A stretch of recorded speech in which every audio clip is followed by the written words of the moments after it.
నమస్తే, నేను ప్రియాంకర. సుప్రీంకోర్టు సీనియర్ ఐఏఎస్ ఆఫీసర్ శ్రీలక్ష్మికి బిగ్ షాక్ ఇచ్చింది. ఆమె తప్పు చేసింది అని కోర్టు నమ్ముతుంది. కోర్టు నమ్మడమే కాదు, చాలా సాక్ష్యాలు బయటకు రావాల్సి ఉన్నాయి, చాలా విషయాలు తెలియాలి, కాబట్టి ఆవిడని విచారించండి అంది. ఇప్పుడు సిచ్యువేషన్ ఏం అవ్వబోతుంది? ఎందుకంటే దీనివల్ల ఇరుక్కునేది ఎవరు? గతంలో మనకు తెలుసు ఈ కేసు ఎవరి చుట్టూ తిరుగుద్ది అంటే వైఎస్ కుటుంబం చుట్టూ. మరి వైఎస్ కుటుంబం వల్లే శ్రీలక్ష్మి గారికి ఈ సిచ్యువేషన్ వచ్చింది అని చాలా మంది అంటారు. మరి ఇప్పుడు ఎవరికి ముప్పుగా మారబోతుందని తెలుసుకుందాం. మనతో మాట్లాడడానికి సీనియర్ జర్నలిస్ట్ సిఎస్ రావు గారు ఉన్నారు, ఆయన అడిగి తెలుసుకుందాం. నమస్కారం సార్. నమస్తే sir, senior IAS officer Srilakshmi గారికి సంబంధించిన కేసు గురించి అందరికీ తెలుసు. ఈ నేపథ్యంలో సుప్రీంకోర్టు కూడా నమ్మింది. ఇన్ని రోజులు ఏంటి అంటే కోర్టులో న్యాయం జరుగుద్దా లేదా అన్న పాయింట్ ఆఫ్ వ్యూలో అందరూ ఉన్నారు. కానీ సుప్రీంకోర్టే స్వయంగా నమ్మింది, ఆవిడ తప్పు చేసింది, ఆధారాలు చెప్తున్నాయి, విచారిస్తే ఇంకా ఎన్నో విషయాలు బయటకు వస్తాయి, విచారించండి అని ఆదేశించింది. ఇప్పుడు ఎవరు బయటకు రాబోతున్నారు? ఎండ్ ఆఫ్ ద డే ఎవరు ఇరుక్కోబోతున్నారు? దీని మీద ఇంట్రడక్షన్ లో ఒక మాట చెప్పారు. ఏం చెప్పారంటే వైఎస్ ఫ్యామిలీ చుట్టూ జరుగుతుందని చెప్పి.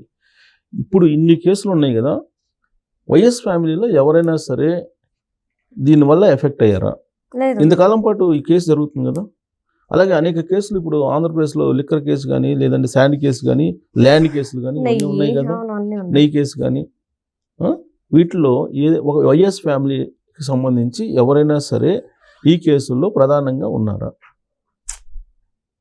ఉండరు. ఒకే ఒక కేసు అప్పుడు జగన్మోహన్ రెడ్డి గారు 16 నెలలు ఇచ్చారు కిట్ ప్రో.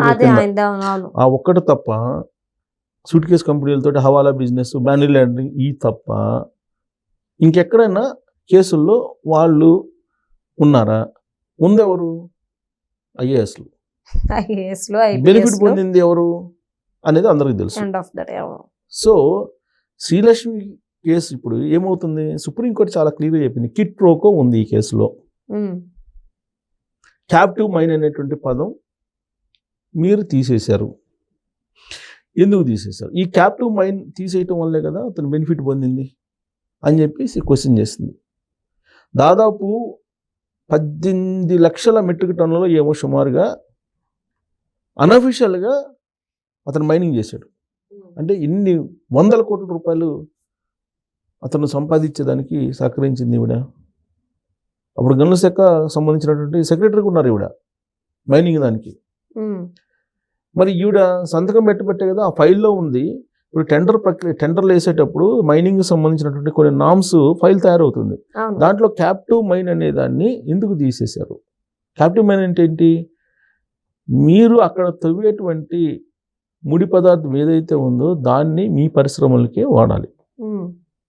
కానీ గాలి జనార్దన్ రెడ్డి ఏం చేశాడు? చైనాకు ఎక్స్పోర్ట్ చేశాడు. ఐరన్ ఓర్ అనేక దేశాలకు ఎక్స్పోర్ట్ చేశాడు. క్యాప్టివ్ మైన్ తీసేసినందువల్ల జరిగింది. అదే క్యాప్టివ్ మైన్ అనేది ఉన్నట్టయితే మీకు ఎక్స్పోర్ట్ అనేది ఉండేది కాదు కదా. క్యాప్టివ్ మైనింగ్లో మీకు పర్మిషన్స్ ఇచ్చేటప్పుడే క్యాప్టివ్ మైన్ అనేది ఉంటుంది. ఈ క్యాప్టివ్ మైన్ అనేది తీసేసినందువల్లనే అతను బెనిఫిట్ పొందాడు. క్యాప్టివ్ మైన్ తీసేయటం వెనక్కినే కిట్ ప్రోకో ఉందని చెప్పి సుప్రీంకోర్టు చెప్తుంది. కాబట్టి దీంట్లో ఆధారాలు ఉన్నాయి కాబట్టి ఈ కేసును కొట్టేయడానికి కుదరదు, ఖచ్చితంగా విచారించి తీరాల్సిందని చెప్పి సుప్రీంకోర్టు ఖరాఖండిగా తీర్పిచ్చేసింది. ఎందుకు? ఈవిడ డిశ్చార్జ్ పిటిషన్ వేసింది, నన్ను ఈ కేసు నుంచి తప్పించండి అని చెప్పి పిటిషన్ వేసింది ఈవిడ. ఎందుకు వేసింది? హైకోర్టు ఈ కేసు నుంచి శ్రీలక్ష్మిని తొలగిస్తూ నిర్ణయం తీసుకుంది, తెలంగాణ హైకోర్టు. దాన్ని సవాల్ చేస్తూ సిబిఐ వాళ్ళు సుప్రీంకోర్టుకి వెళ్ళారు. సుప్రీంకోర్టులో వాళ్ళ వాదనలు ఉన్నటువంటి జడ్జి పక్కాగా ఈ కేసులో ఎవిడెన్స్లు ఉన్నాయి, మీరు విచారించండి అని చెప్పి మీరు పోయి హైకోర్టులో మీరు వాదనలు వినిపించండి అని చెప్పి హైకోర్టుకు మళ్ళీ ఎండర్ చేసింది. హైకోర్టుకు ముట్టిగా వేసింది, మీరు చేసిన తప్పు, దాంట్లో ఎవిడెన్స్ ఉంది, మళ్ళీ విచారించండి, మీరు ఈ కేసును విచారించాల్సింది, విచారించిన తర్వాత ఈ కేసుకు సంబంధించి ఏం నడిచిందో తెలుసుకొని శిక్ష వేయండి అని చెప్పి చెప్పింది. శ్రీలక్ష్మి గారు కూడా ఇల్లు వచ్చారు జైలుకి. అవును, జైలుకి జగన్మోహన్ రెడ్డి గారు ఉన్నప్పుడే ఇల్లు వచ్చారు ఈవిడ కూడా. అందుకే 2019లో సీఎం అయిన తర్వాత జగన్మోహన్ రెడ్డి గారు శ్రీలక్ష్మి గారికి పదోన్నతి కల్పించారు. స్పెషల్ చీఫ్ సెక్రటరీగా చేశారు ఆవిడ్ని. ఆవిడికి న్యాయం ఆయన చేశాడు, చేయాల్సింది చేసేసాడు ఆయన పరంగా. చట్ట ప్రకారం అది ధర్మం కాకపోయినప్పటికీ కూడా ఆయన కోసం జైలుకి వెళ్ళొచ్చినటువంటి మహిళా అధికారిగా భావించారో, లేదంటే గాలి జనార్దన్ రెడ్డి గారి కోసం వెళ్ళి త్యాగం చేసిందని చెప్పి భావించారో ఆవిడకైతే స్పెషల్ చీఫ్ సెక్రటరీగా ఇచ్చారు. జగన్మోహన్ రెడ్డి గారు ఏమంటారంటే గాలి జనార్దన్ రెడ్డి ఎవరు నాకు తెలీదు, ఎప్పుడు మేము కలుసుకోలేదని అంటారు. ఆయన ఎవరు తెలియదు అని అంటారు గాలి జనార్దన్ రెడ్డి గారు. రాష్ట్రం అంతా తెలుసు ఆయనకి. చాలా మంది గాలి జనార్దన్ రెడ్డి జగన్మోహన్ రెడ్డి గారు ఇద్దరు బెంగళూరులో కలిసి వ్యాపారాలు చేస్తారు. ఈ మైనింగ్ సంబంధించి కానీ ఇవన్నీ కూడా బాగా కలిసి చేసుకుంటారు అనేది అందరూ తెలుసు. తర్వాత బిల్ అని చెప్పేసి ఒక ఐరన్ ఓరుకు సంబంధించిన ఫ్యాక్టరీ ఒకటి పెట్టడానికి శంకుస్థాపన చేశారు కడపలో. ఆ కడప శంకుస్థాపన కనుక మనం ఒకసారి గుర్తు చేసుకుంటే ఆ వేదిక మీద గాలి జనార్దన్ రెడ్డి వైఎస్ ఫ్యామిలీ మొత్తం కనిపిస్తారు. బహుశా ఇవాళ కూడా వీడియోలు ఉంటాయి. కానీ మేము ఎప్పుడు ఎదురుపడలేదు, మేము ఎప్పుడు చూడలేదు, అసలు గాలి జనార్దన్ రెడ్డి ఎలా ఉంటాడో కూడా నాకు తెలియదు అని చెప్పేసి ఒక సందర్భంలో జగన్మోహన్ రెడ్డి గారు చెప్పారు. సో ఇప్పుడు కేసు ఇప్పుడు ఈ కిట్వోకో అనేది ఎస్టాబ్లిష్ అయింది, సుప్రీంకోర్టు చెప్పింది కాబట్టి. అసలు ఓబులాపురం మైనింగ్ సంబంధించి ఇష్యూ ఏంటి? ఈయన అనంతపురంలో మైనింగ్ సంబంధించి పర్మిషన్ ఇచ్చింది. పర్మిషన్ ఇచ్చినటువంటి క్రమంలో బోర్డర్ అనేది నిర్ధారిస్తారు. ఈ బోర్డర్ని అతిక్రమించేసి అటవీ భూములు ఉంటే అటవీ భూముల్లో కూడా మైనింగ్ చేసేసారు.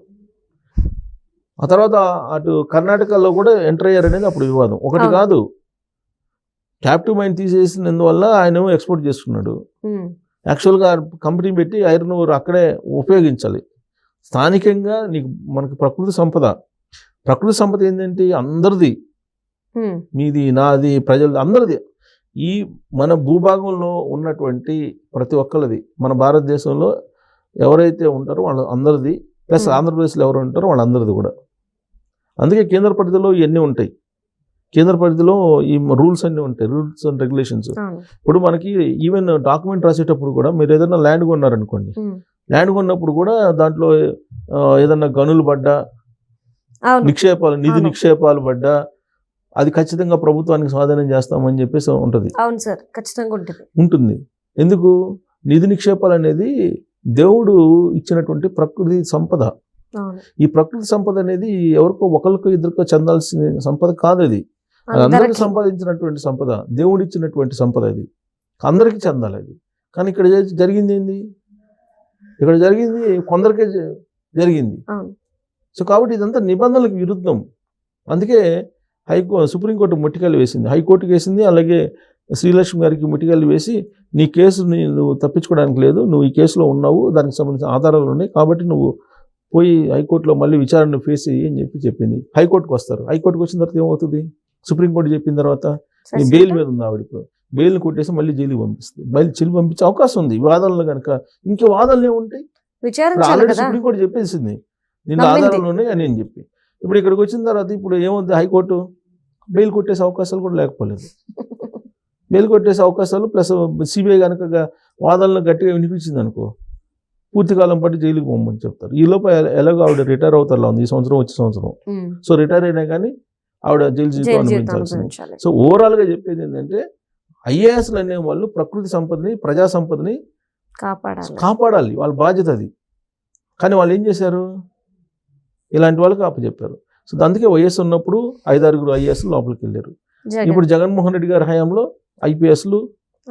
ఐఏఎస్లు కొంతమంది ఏమో యూఆర్ఎస్ తీసుకుని వెళ్ళిపోయారు, కొంతమంది ఏమో జైల్లో ఉన్నారు. సో కాబట్టి అంతిమంగా ఏంటంటే ఐఏఎస్లు ఐపీఎస్లు వాళ్ళ విధుల్ని రాజ్యాంగపరంగా చట్ట ప్రకారం చేయాలి, లేదంటే ఇలాంటి పరిస్థితి వస్తుంది. Right. Thank you so much sir.